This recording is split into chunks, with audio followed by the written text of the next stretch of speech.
요나가 물고기 뱃속에 좋아하는 내용을 우리가 이런 말씀의 내용입니다. 본문의 말씀을 읽으면서 과연 요나가 물고기 뱃속 동안 있는 것이 가능할까? 사람이 물고기 뱃속에 3일 동안 있는 것이 가능할까? 이게 사실일까? 이런 좀 의문을 가질 수 있습니다. 그런데 예수님께서 어떤 말씀을 하셨는가 하면, 음란한 세대가 표적을 구하나 선지자 요나의 표적밖에는 보일 표적이 없느니라. 그러시면서 물고기 뱃속에 3일 동안 있었던 요나를 언급하시죠. 예수님께서 요나를 언급하셨다면 이것이 과연 역사적으로 일어난 일일까, 가능한 일일까에 대해서 의심할 필요가 없겠죠. 예수님께서 그 일을 사실로 언급을 하셨다면 이 일에 대해서 우리가 가능할까, 이런 불필요한 의문을 가질 필요가 없습니다. 자, 그런데 이제 정말 우리가 이 본문을 대하면서 던져야 될 질문이 하나 있는데, 제가 여러분 질문을 하나 드릴까요? 풍랑이 높이 있는 그 바다 속으로 요나를 던졌죠. 자, 그 다음에 그러자 하나님께서 예비하신 물고기가 요나를 삼켰습니다. 자, 그렇다면 풍랑이 있는 바다 속으로 던져진 요나를 물고기가 삼켰는데, 물고기가 요나를 삼킨 것을 요나를 구원하는 것, 구조하는 것으로 봐야 됩니까? 아니면 더 깊은 심판의 자리로 떨어지는 것으로 봐야 합니까?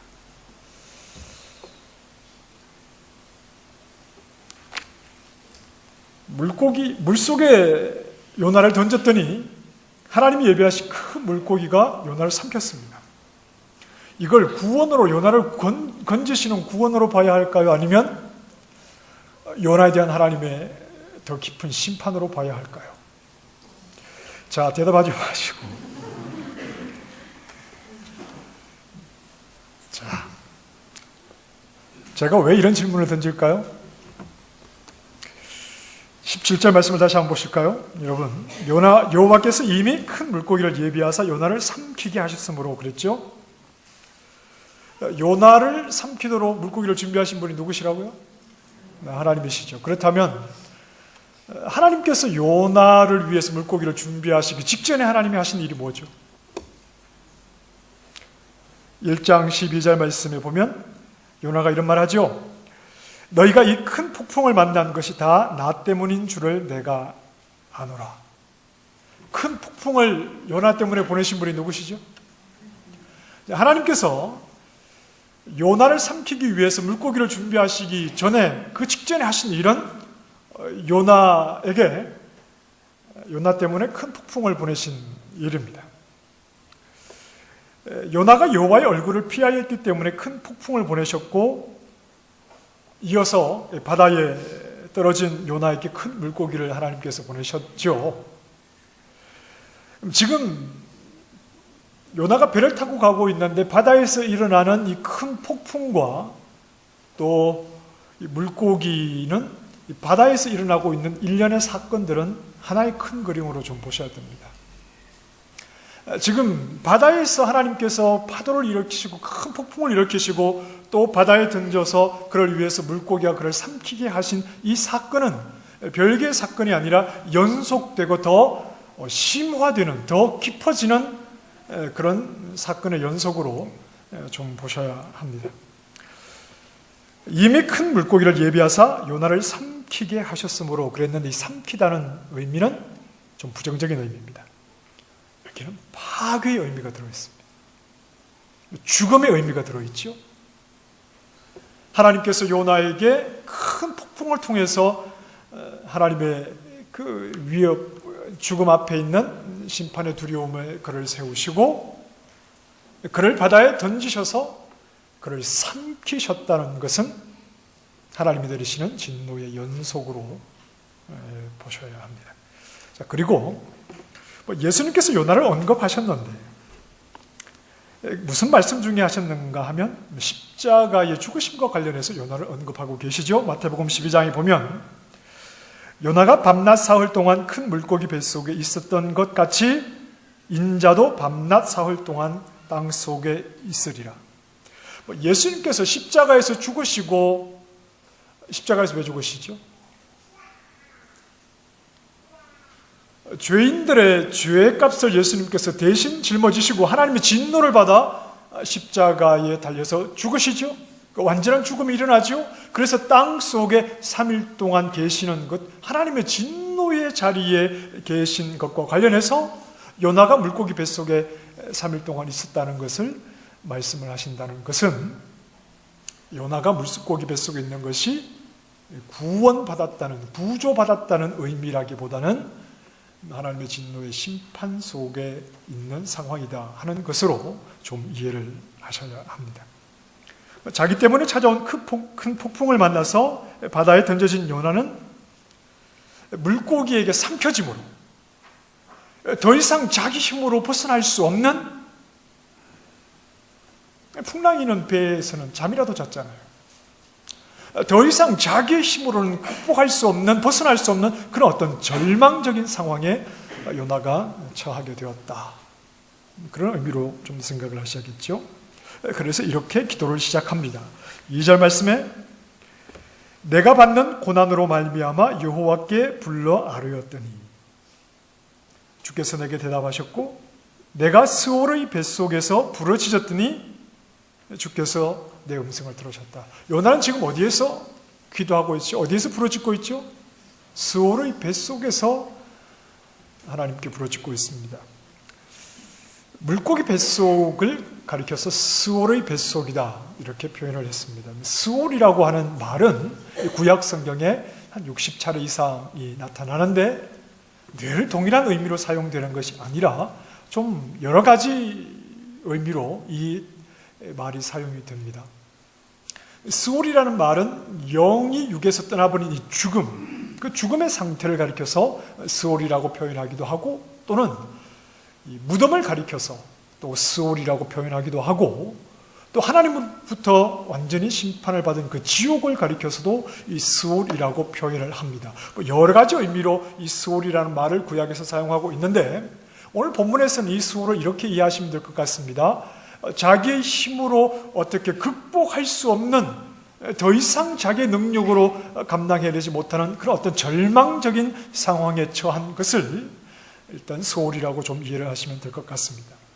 요나는 물고기 뱃속에서 구조를 받은 것이 아니라 더 깊은 심판의 자리, 그 맨 밑바닥까지 내려가 있는 겁니다. 그리고 그 심판의 자리에서 여호와께 부르짖고 있는 겁니다. 기도의 내용을 보면 지금 자신이 처한 상황이 얼마나 절망적인가 하는 것을 반복적으로 표현하고 있습니다. 지금 요나가 당하게 된 이 심판은 누구로부터 온 것이죠? 하나님으로부터 왔죠. 자, 3절 말씀에 주께서, 누가요? 주께서 나를 깊음 속 바다 가운데 던지셨으므로 큰 물이 나를 둘렀고 주의 파도와 큰 물결이 내 위에 넘쳤나이다. 그리고 5절, 6절 말씀을 보면 물이 나의 영혼까지 둘러싸우며 깊음이 나를 에워싸고 바다풀이 내 머리를 감쌌나이다. 내가 산의 뿌리까지 내려가 싸우며 땅이 그 빗장으로 나를 오래도록 막았사오나. 여러분 빗장 아시죠?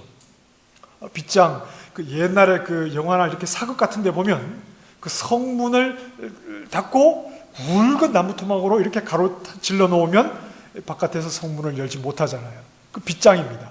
안에서도 빗장을 걸 수 있지만 밖에서도 걸 수 있어서 안에 있는 사람이 밖에 나가지 못하도록 빗장을 걸어버리면 꼼짝할 수가 없는 상황이죠. 지금 요나가 그렇다는 겁니다. 이 땅의 끝자락에 빗장으로 걸어놓아서 자기가 이 상황을 극복해낼 수가 없는, 스스로 헤어날 수 없는 절망의 맨 밑바닥에 떨어져 있다는 거죠. 그 자리에 두신 분이 누구시죠? 여호와 하나님이시죠. 하나님이 심판하시는 자리에서는 누구도 스스로 그 자리를 벗어날 수가 없습니다. 그럼 요나가 왜 하나님의 심판을 스스로 벗어날 수 없는 자리에 떨어지게 된 겁니까? 여호와의 얼굴을 피해서 도망을 쳤기 때문입니다. 여호와의 얼굴이란 요나서 4장 2절에 잘 말씀하죠. 은혜로우시며 자비로우시며 노하기를 더디하시며 인애가 풍성하신, 인애가 크신 여호와 하나님입니다. 그분의 은혜와 하나님의 자비하심과 마땅히 노하셔야 하나 노하기를 더디하심, 그리고 그 인애를, 사랑을 요나는 제한해버렸죠. 누구에게로 제한을 해버렸는가 하면 하나님의 선민인 이스라엘에게로 제한해버렸습니다. 하나님의 인자하심, 하나님의 사랑, 노하기를 참으시는 하나님, 이런 하나님의 모습을 자기 이스라엘 백성에게만 보여줘야 하는 여호와의 얼굴로 요나는 생각을 하고 있었던 거죠. 하나님의 은혜가 이방 사람들에게도 동등하게 미쳐지는 것이 요나는 용납할 수가 없는 겁니다. 자신이 기대하는 하나님은 그런 하나님이 아닌 거죠.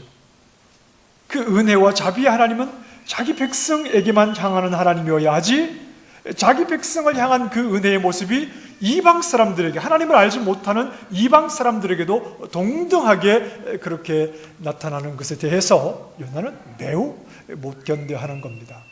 자, 이런 요나의 마음이 이해하기가 좀 어려우시다면 성경 한 곳을 우리가 좀 힌트로 생각해 볼 수 있습니다. 우리가 잘 아는 그 마태복음 20장에 보면 포도원 품꾼 비유가 나오죠. 거기에 보면 주인이 한 데나리온씩, 이 노동자의 품삯인데 한 데나리온씩 주겠다고 품꾼과 약속을 하고, 이른 아침 그 일꾼을 자기 포도원으로 들여보냅니다.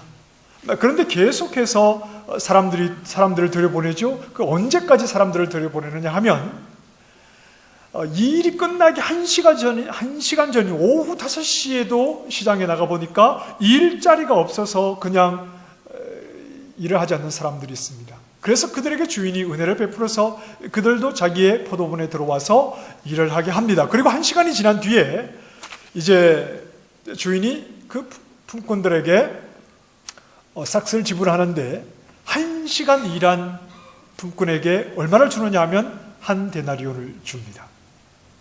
3시간 일한 품꾼들에게도 한 데나리온을 주고 6시간 일한 자들에게도 한 데나리온을 주지요. 그럼 이른 아침부터 하루 종일 일한 사람들에게는 얼마를 줬죠? 역시 동일하게 한 데나리온을 줍니다. 그러니 이 아침 일찍부터 일을 했던 사람들이 여기에 대해서 원망을 하게 되죠. 왜 나에게도 한 데나리온을 주느냐 하는 겁니다. 1시간 일한 사람에게도 한 데나리온을 주는데 하루 종일 일한 사람에게 왜 한 데나리온을 주느냐. 여기에 대해서 주인이 잘못한 것이 있습니까? 없습니까? 없습니다. 이 애초에 약속한 한 데나리온, 그 약속대로 주인은 그 사람에게 줬을 뿐이죠. 포도원이라고 하는 곳은 주인이 품꾼들에게 은혜를 베푸는 그 은혜의 장소라는 것을 보여주는 곳입니다. 포도원이라고 하는 것은 품꾼이 얼마나 열심히 일했느냐로 결정되는 것이 아니라 주인이 품꾼들에게 얼마나 큰 은혜를 베풀었는지 그 은혜를 보여주는 곳이 바로 이 포도원입니다. 무엇을 잊어버렸느냐 하면 자신이 주인에게서 받은 은혜를 잊어버린 겁니다. 주인이 은혜를 베푸는 그 포도원에 와서 일을 하게 된 주인이 베푼 은혜를 잊어버리고 남들과는 다른 대우를 받아야 한다는 생각을 하게 된 거죠. 이게 누구의 생각이었냐 하면 요나의 생각인 겁니다. 하나님의 백성 이스라엘이라고 하는 자는 하나님을 알지 못하는 이방과는 달라야 한다는 거지요. 자신들을 하나님께서 특별히 택하셔서 하나님의 은혜를 받았다면 그러하지 못한 자들과는 달라야 한다고 생각을 하는 겁니다. 자신들이 어떻게 하나님의 백성이 되었는지에 대한 이스라엘을 하나님의 백성 삼으시기 위한 하나님의 은혜는 잊어버리고 자신과 이스라엘은 이방과 구별되어야 한다고만 생각을 하고 있던 거죠. 이스라엘이 어떻게 하나님의 백성 되었죠?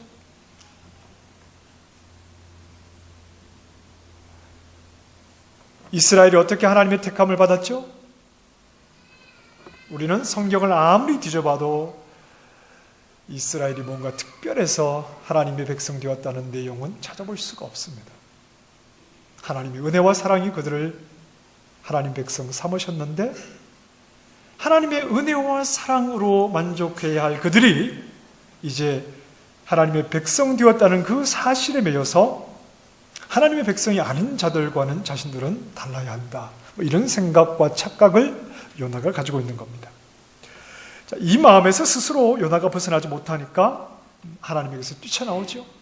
자신 안에서 이 마음을 버리지 못하니까 하나님에게서 뛰쳐나옵니다. 그런 하나님을 인정하지 못하겠다는 거죠.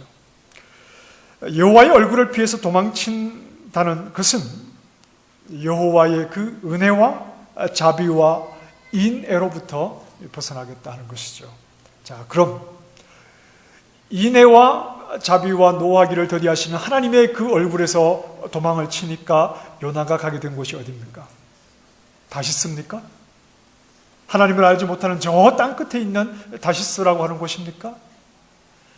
인애와 자비하심과 노하기를 더디하시는 여호와의 얼굴을 피하여 그가 간 곳은 어디죠?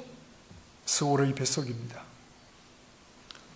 스스로 빗장을 풀고 나올 수 없는 그 절망의 자리, 그 곳으로, 그 심판의 자리로 요나는 가게 되었죠. 하나님은 지금 요나를 어떤 자리에 세우시느냐 하면 저 아수르의 니느웨, 그 니느웨의 자리에 요나를 세우시는 겁니다. 반복해서 계속 이런 일들이 일어나죠. 하나님은 요나에게 알게 하시는 겁니다. 풍랑이는 뱃속에 그 진노의 죽음의 위협 앞에 있는 그 시간도 하나님이 요나를 그가 가기 싫어하는 니느웨의 자리에 세우셨던 거죠. 그리고 지금 이 스올의 뱃속에도 하나님은 요나를 그 니느웨의 자리에 세우시는 거죠. 그래서 알게 하시는 겁니다. 여호와의 얼굴을 벗어나서는 여호와께서 내리시는 심판밖에는 없다.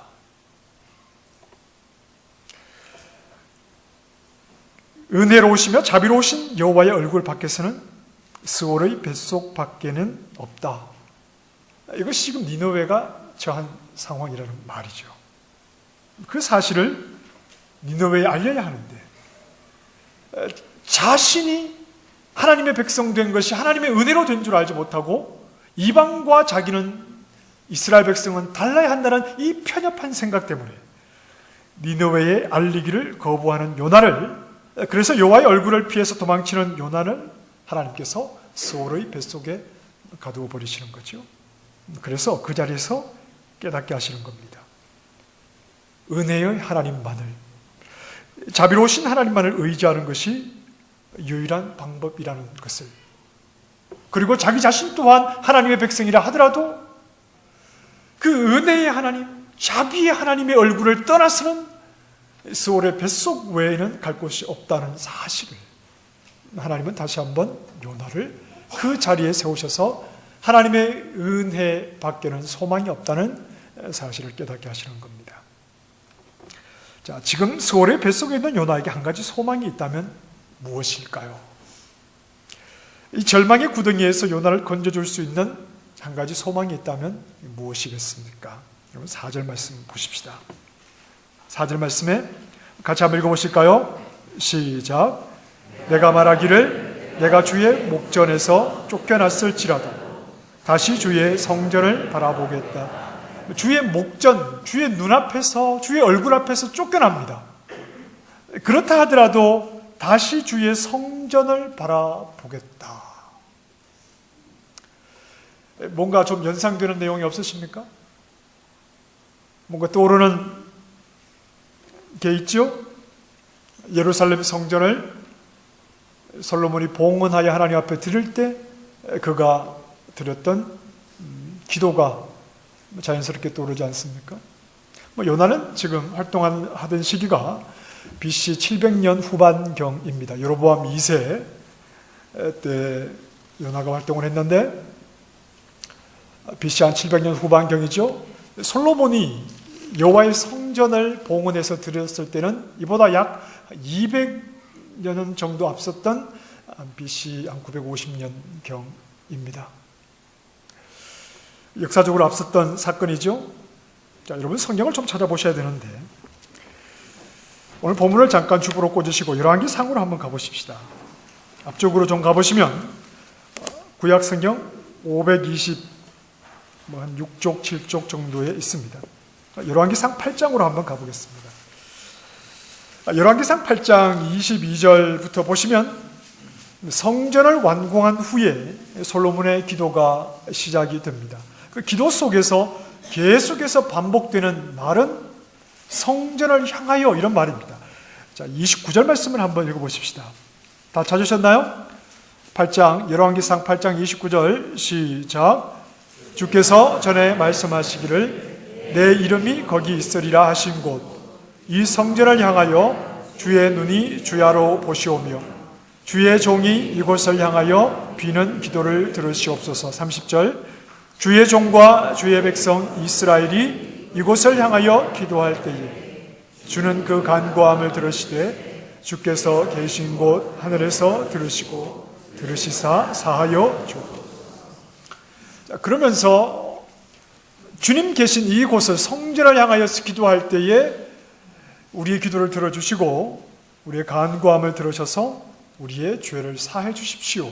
이렇게 이제 기도를 시작하면서 백성이 범죄하였을 때, 또 주의 이름을 의지하지 않고 적군과 싸우다가 패하였을 때, 범죄하여 하늘을 닫아 비를 주시지 않을 때, 하나님을 바르게 섬기지 못한 자신들의 어리석음을 깨닫고 주의 이름을 두신 성전을 향해서 간구할 때 하나님 우리의 기도를 들어주십시오. 우리의 죄를 사하시고 우리의 기도를 들어주십시오. 이런 내용의 기도를 계속해서 이어가는 겁니다. 자, 46절부터 한번 보십시다. 46절부터 보시면 여호와의 성전을 향하여 기도한다는 말의 의미를 다시 한번 생각해 볼 수 있습니다. 46절부터 50절까지의 말씀을 한번 보십시다. 시작.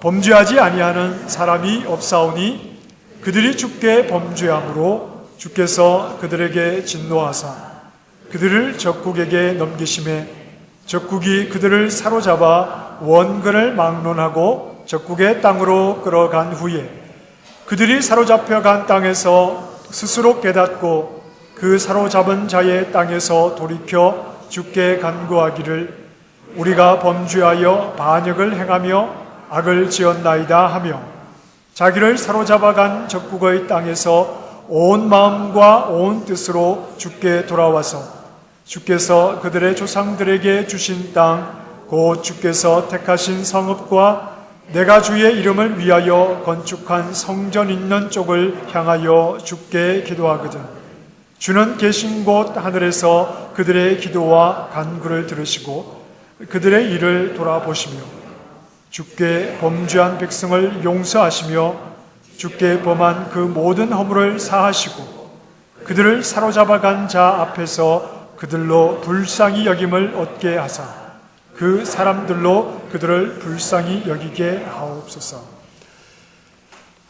이스라엘 백성들이 혹시 하나님을 잘 섬기지 못해서 포로로 잡혀갔다가 스스로 깨닫고 성전을 향해서 기도할 때 하나님께서 그들을 불쌍히 여겨주십시오. 그들을 용서해 주십시오. 그들을 사해 주십시오.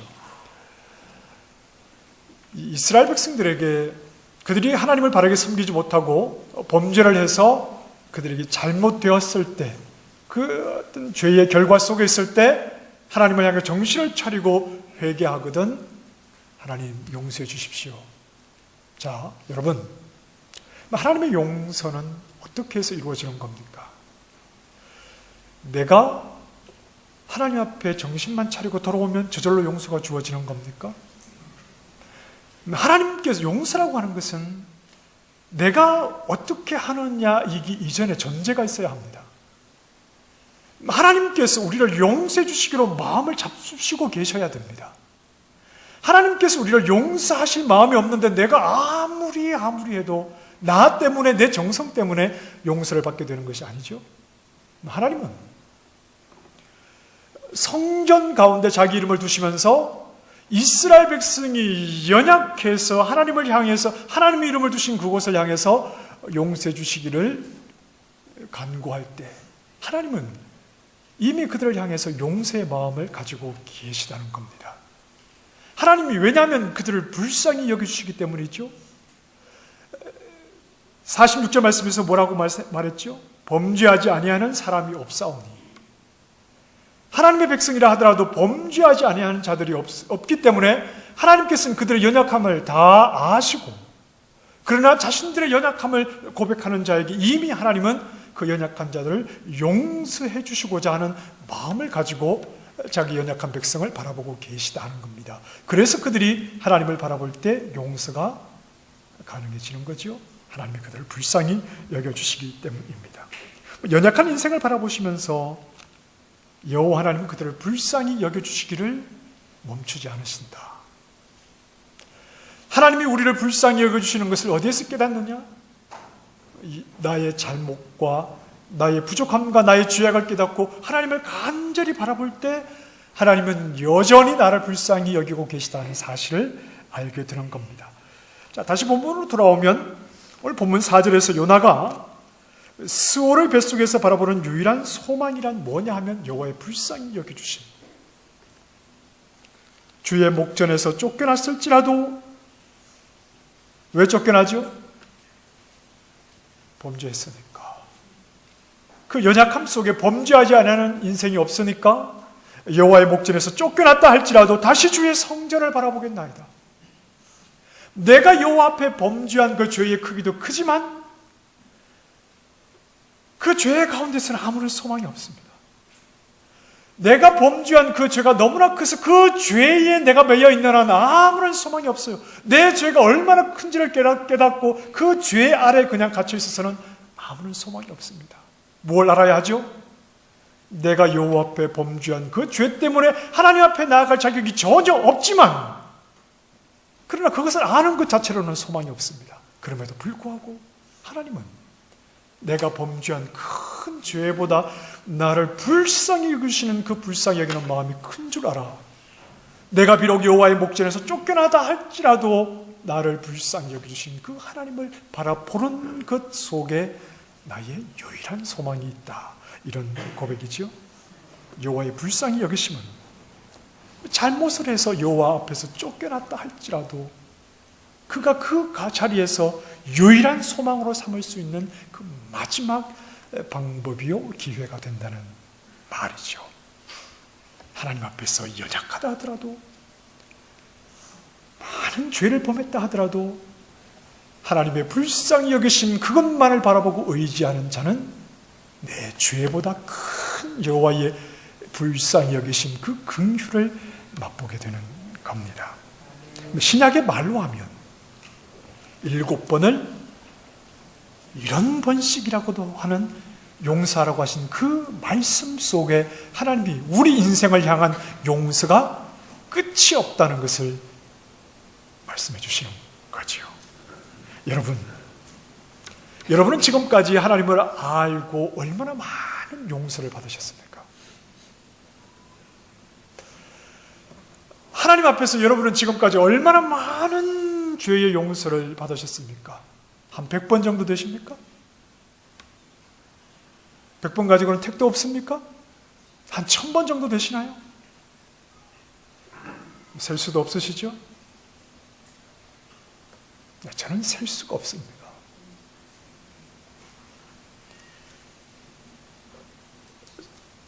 저의 죄를 다 잊어버렸다는 게 아닙니다. 저의 죄가 얼마나 큰지 저는 잘 기억하고 있는데, 그럼에도 불구하고 하나님께서 저를 용서해 주시는 그 용서는 끝이 없고, 이건 제가 한 10년 전의 이야기가 아니라 오늘도 마찬가지입니다. 나를 용서해 주시는 하나님의 용서는 끝이 없다는 것을, 제 인생을 여러분들에게 볼 수 있도록 이렇게 필름으로 보여드리면 여러분이 다 아시게 될 겁니다. 여러분 어떠하신가요?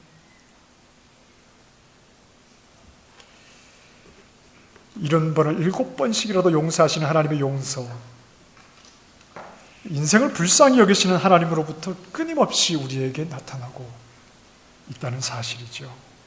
이러하신 하나님은 바로 요나서 4장에 말씀하는 은혜로우시며, 누구를 향해서? 나를 향해서 자비로우시며, 주의 인자하심은 생명보다 낫죠. 노하기를 더디하시며,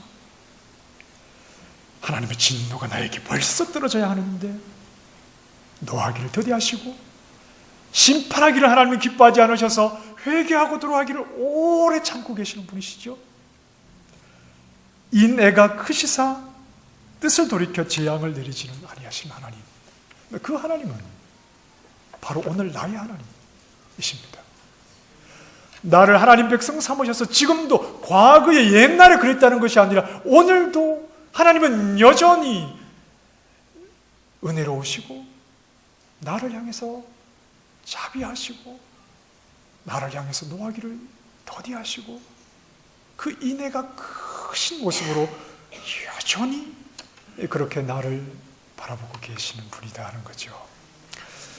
여러분, 하나님께서 우리 인생들에게 바라시는 게 뭘까요? 하나님께서 오늘 나에게 바라시는 게 뭘까요? 하나님의 용서가 더 이상 필요가 없는 완벽한 삶, 그런 삶을 우리가 살게 된다면 하나님은 정말 기뻐하실 겁니다. 그러나 하나님의 용서가 필요하지 않은 인생은 아무도 없습니다. 범죄하지 아니하는 사람이 없사오니, 이건 솔로몬만의 고백이 아니라 오늘 우리의 고백이기도 하지요. 하나님의 용서가 필요하지 않은 인생은 하나도 없습니다. 하나님은 우리에게 내가 오늘도 하나님의 끝없는 용서 때문에 살아가고 있다는 사실을 잊지 않기를 원하시는 겁니다. 하나님의 용서가 필요 없는 삶을 살기를 원하신다기보다, 오늘도 내가 하나님 앞에서 살아가고 있는 것은 하나님의 끝없는 용서가 나에게 오늘도 여전히 나타나고 있기 때문에 살아가고 있다는 사실을 잊지 않기를 원하시는 거죠. 노하기를 더디하시는 하나님의 자비와 그 은혜로 살아가고 있다는 사실 앞에 겸손하기를 원하시는 겁니다. 그 겸손함이란 다른 사람과 자신을 차별하지 않는 모습으로 나타나야 합니다.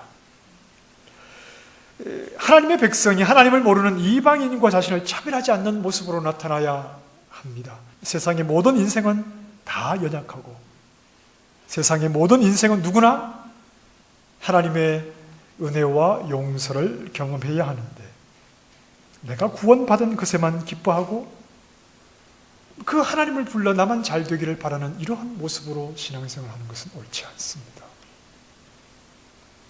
겸손이라고 하는 것은 하나님의 은혜를 입어 하나님의 백성된 나와 아직 하나님의 은혜를 알지 못하는 자들과 차별하지 않는 것이 겸손이겠죠. 그런 면에서 최고의 교만은 무관심 아닐까요?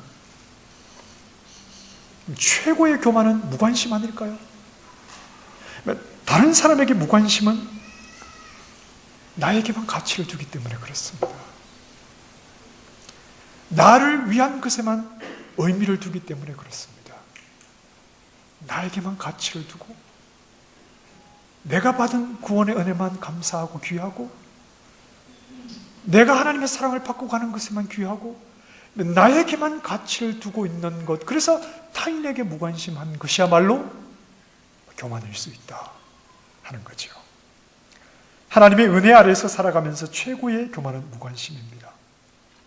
하나님의 은혜를 경험한 나 자신 외에는 관심을 가지지 않고 살아가서는 안 됩니다. 스올의 뱃속에 있던 내가 어떻게 하나님의 자비와 용서를 경험했는지, 우리는 다 스올의 뱃속에 있던 자들 아닙니까? 내가 어떻게 하나님의 백성이 되었죠? 우리는 하나님의 용서를 경험한 자들이 아닙니까? 인생의 연약한 줄 알아 하나님께서 연약한 인생을 불쌍히 여기시는 그 하나님의 놀라운 은혜를 경험했기에 그것 외에는 우리가 하나님 백성 될 수 있던 방법이 전혀 없지 않았습니까? 소홀의 뱃속에 있던 내가 어떻게 하나님의 자비와 용서를 경험했는지, 나를 용서해 주신 하나님의 불쌍히 여기심을 다시 한번 생각을 해야 하죠. 그리고 그 용서와 하나님의 불쌍히 여기심이 나를 하나님 백성 삼으셔서 미약하지만 조금이라도 내 삶을 변화시켜 가고 계시다면, 아직 하나님의 용서를 경험해 보지 못한 영혼들, 그들에게 다가가서 내가 경험한 하나님의 용서를 말해 주어야겠지요.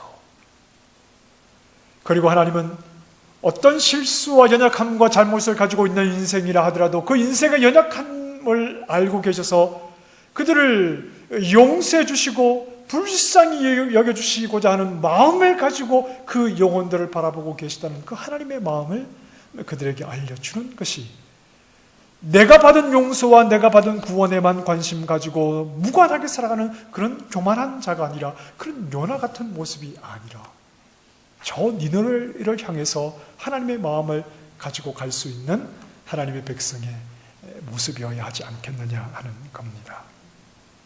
내가 그들에게 가서 내 하나님의 용서를, 내가 경험한 하나님의 용서를 알려주고, 그리고 모든 연약한 죄인을 불쌍히 여기신 하나님의 마음을 알려주면 그들이 듣든지 안 듣든지 그 다음은 하나님께서 하실 것입니다. 요나에게 이미 니느웨가 정해져 있었던 것처럼, 어쩌면 오늘 우리 가운데서는 이미 내가 받은 용서를 가서 전해야 할 영혼이 내 마음속에 있을 수 있습니다. 지체하지 마시기 바랍니다.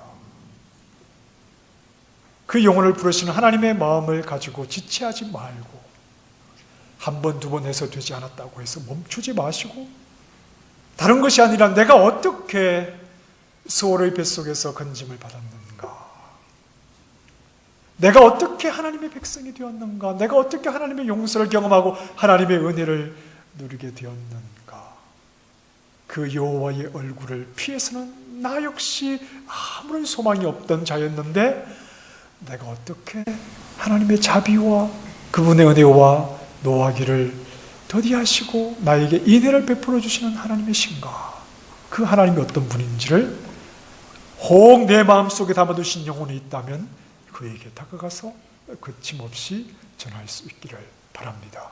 그리고 이것이 우리가 하나님의 교회로서 해야 할 일이죠. 다 연약한 인생들입니다.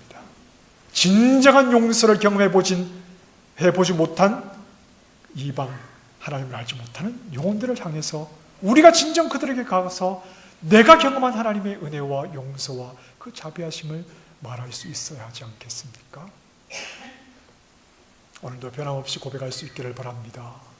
나를 향한 하나님의 은혜, 지금도 여전히 나를 향해서 베풀어 주시는 그분의 자비하심, 노하기를 더디하심, 그 사랑을 늘 고백하면서 아직도 이 하나님의 놀라운 은혜를 알지 못하는 영혼들을 품고 그들에게 가서 내가 경험한 놀라운 은혜의 하나님을 전할 수 있는 믿음의 종들이 다 될 수 있기를 간절하게 소망합니다. 기도하겠습니다.